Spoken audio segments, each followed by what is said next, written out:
Bueno, niños y hermanos, hoy vamos a pasar a el capítulo 35 de Génesis. Vamos a ir ahora a este otro capítulo que nos trae nuevas cosas. El título del devocional de hoy es Dios llama a Jacob a que rinda adoración. Dios llama a Jacob a que rinda adoración. Vamos a basarnos en los versos 1 al 5. Capítulo 35, 1 al 5, que dice así. Dios dijo a Jacob, levántate y sube a Betel y quédate allí y haz allí un altar al Dios que te apareció cuando huías de tu hermano Esaú. Entonces Jacob dijo a su familia y a todos los que con él estaban, quitad los dioses ajenos que hay entre vosotros y limpiaos y mudad vuestros vestidos. Y levantémonos y subamos a Betel y haré allí altar al Dios que me respondió en el día de mi angustia y ha estado conmigo en el camino que he andado. Así dieron a Jacob todos los dioses ajenos que había en poder de ellos y los zarcillos que estaban en sus orejas, y Jacob los escondió debajo de una encina que estaba junto a Siquem, y salieron, y el terror de Dios estuvo sobre las ciudades que había en sus alrededores, y no persiguieron a los hijos de Jacob. Vamos a analizar un poquito este pasaje. Recordemos que el capítulo 34, Jacob pasó por grandes angustias familiares, grandes tristezas, el abuso primeramente de su hija y luego entonces el asesinato, la matanza que hicieron sus hijos, el robo, el peligro al que fue expuesto. La familia de alguna manera le trajo grandes tristezas, grandes angustias. Ahora, entonces, pasamos a este capítulo y como que el tema, bueno, va pasando, todavía no del todo, entonces, pues todavía podemos ver algunos asuntos relacionados, pero hay ciertos asuntos que son claves aquí, que nos iluminan un poco en cuanto a lo que estuvo pasando en el capítulo anterior. Entonces, bueno, lo primero que vemos aquí es que Dios llama a Jacob a adorar, a que le rinda adoración. Dios vuelve a hablarle a Jacob y le da varias instrucciones de distintos asuntos que lo llevaban a lo mismo. Por ejemplo, la primera instrucción que le da es que haga una mudanza hasta Betel, es decir, que se vaya a morar allá. En el verso 1 le dice, levántate, sube a Betel y quédate allí. Y esta palabra quédate tiene la idea de que él llegue a morar allá en Betel. Entonces, bueno, un asunto fuerte porque estas mudanzas no son tan fáciles y sobre todo irse a cierto lugar, eso trae ciertas cargas, ciertas dificultades. Por ejemplo, ¿cuántas posesiones tenía ya a esta altura Jacob? ¿Cuántos siervos? ¿Cuánto ganado? Y el Señor lo llama de nuevo a un viaje y a cambiar de lugar de residencia. Claro, el asunto es que Betel fue un lugar especial en tiempos bíblicos, fue un lugar especial para el tiempo de estos patriarcas, Abraham, Isaac y Jacob. Para Jacob ha sido un lugar especial, ahí ya le han ocurrido varios asuntos relacionados con su relación con Dios. Así que es un lugar muy especial al que el Señor lo está enviando. Eso con relación a que se cambie de vivienda.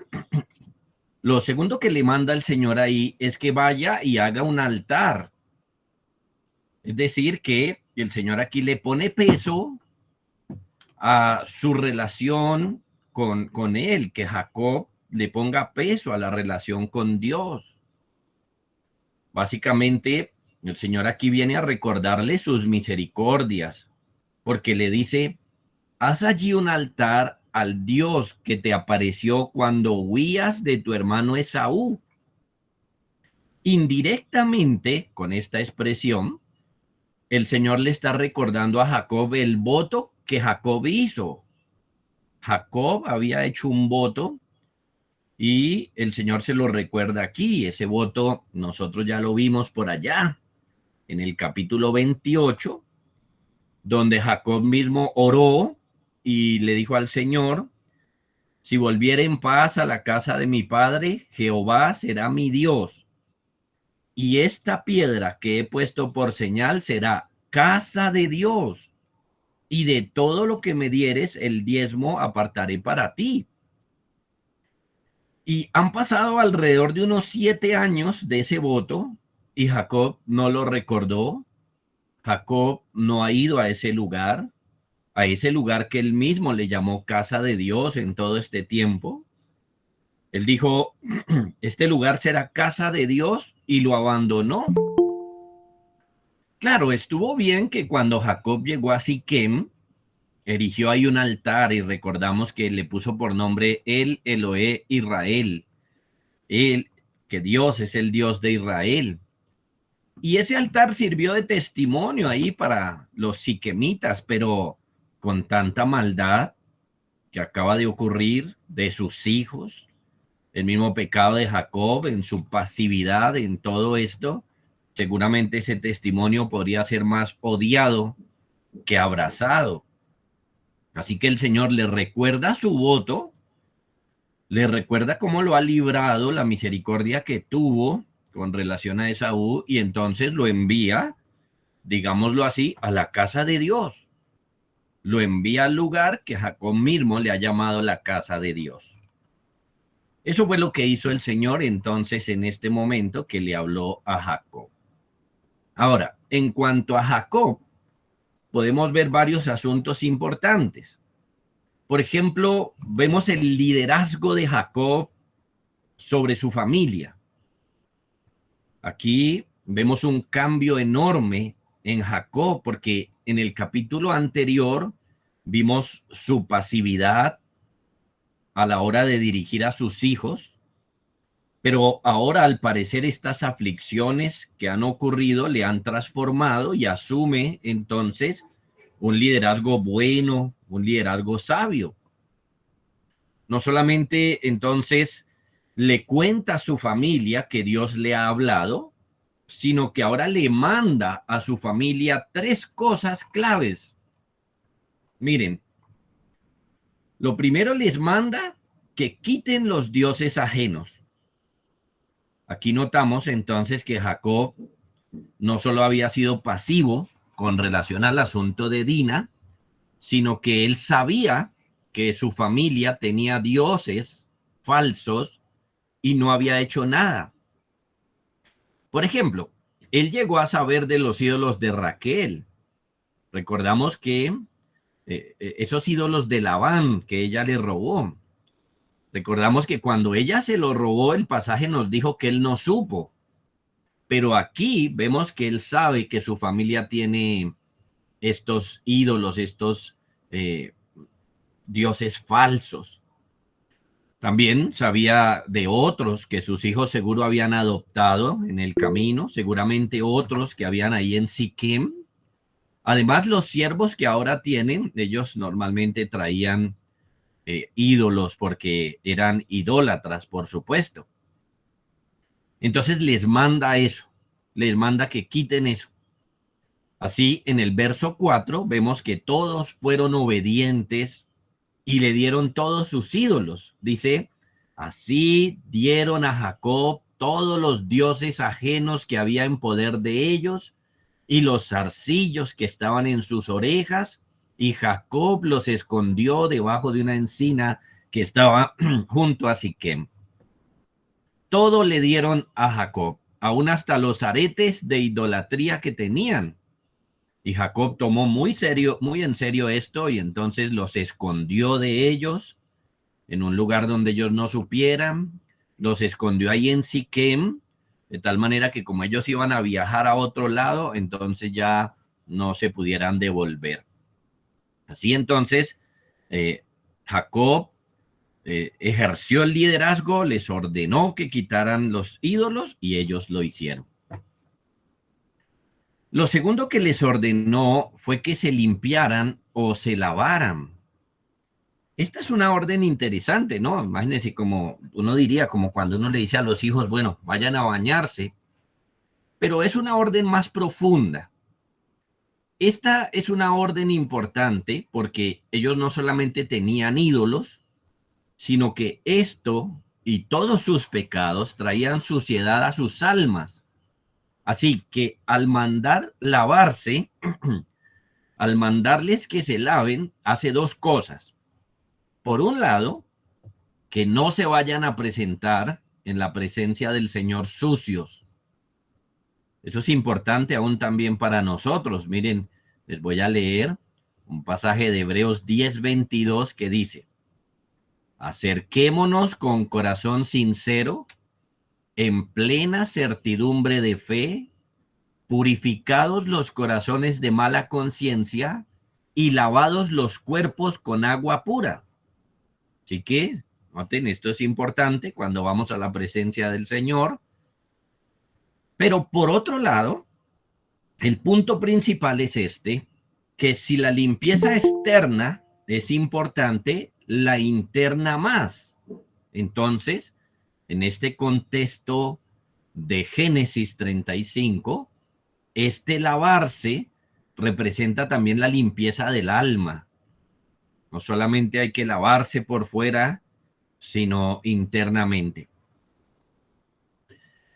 La tercera orden que les dio fue: cambien sus vestidos.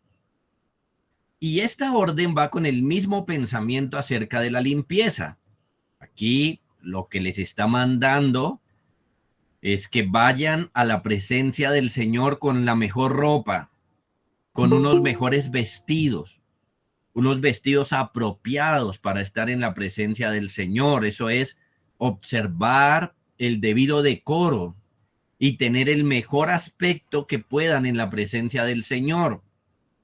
Y como les digo, como esto va en la misma idea con la limpieza, con lavarse, pensamos especialmente en Simeón y Leví, que estaban llenos de suciedad del pecado y de la sangre de los que habían asesinado. Entonces debían limpiarse de todo eso por dentro y por fuera.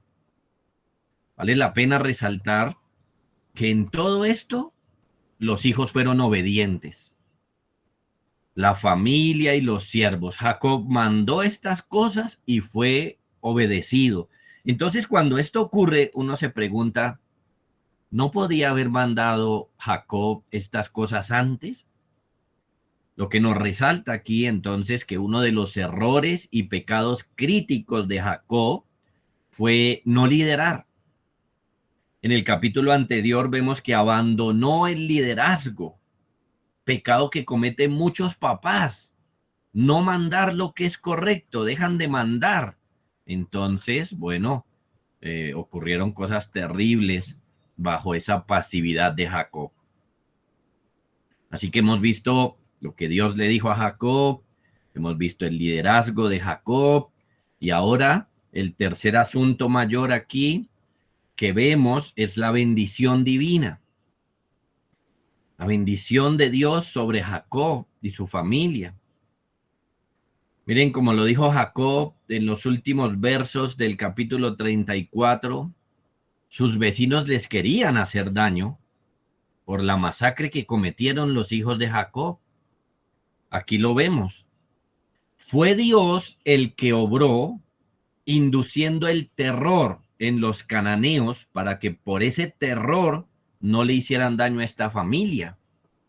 En el verso 5 dice: y salieron y el terror de Dios estuvo sobre las ciudades que había en sus alrededores, y entonces la conclusión es, y no persiguieron a los hijos de Jacob. El Señor aquí les bendijo, lo cual es maravilloso, pero tengan en cuenta, no los bendijo porque hicieran mal.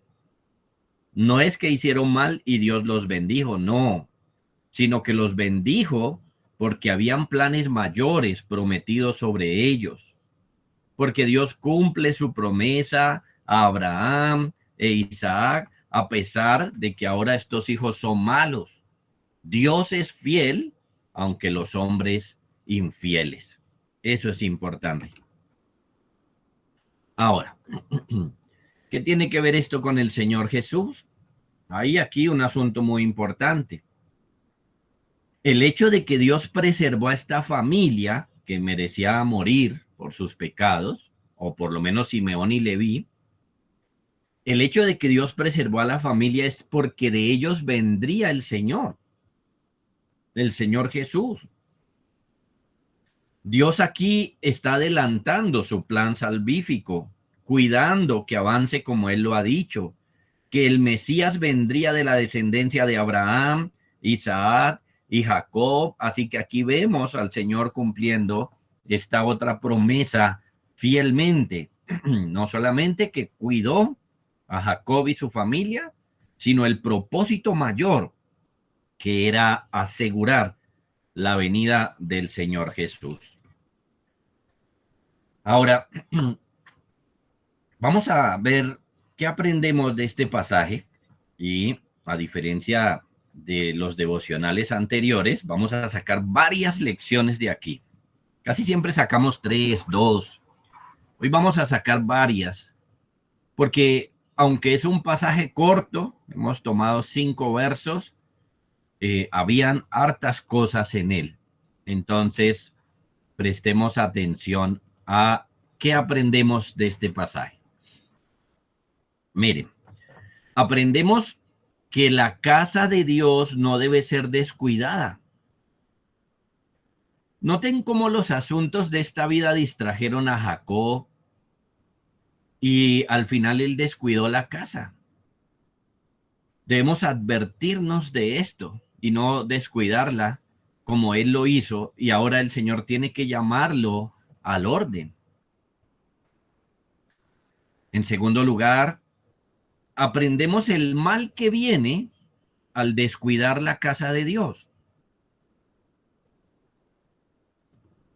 Por ejemplo, en cuanto a nosotros, cuando nosotros descuidamos la casa del Señor, ese es un mal para nosotros.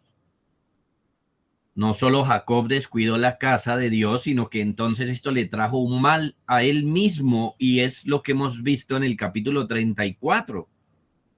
Porque uno diría, cuando Jacob llegó ahí, ¿por qué no se fue a vivir a Betel? ¿Por qué se fue a vivir a Siquem? ¿Por qué se quedó en Siquem? Es una pregunta que muchos estudiantes de la Biblia se hacen. ¿Por qué Siquem? Y luego vemos que se desarrolla todo este mal, y precisamente por alejarse del lugar donde debía estar. En este caso, descuidar la casa de Dios. En tercer lugar, aprendemos del liderazgo que deben ejercer los padres llevando a sus hijos a Dios. El pecado de Jacob es el pecado también de muchos papás que descuidan la casa de Dios. Papás que ellos mismos la descuidan, y papás que entonces que no llevan a sus hijos al Señor.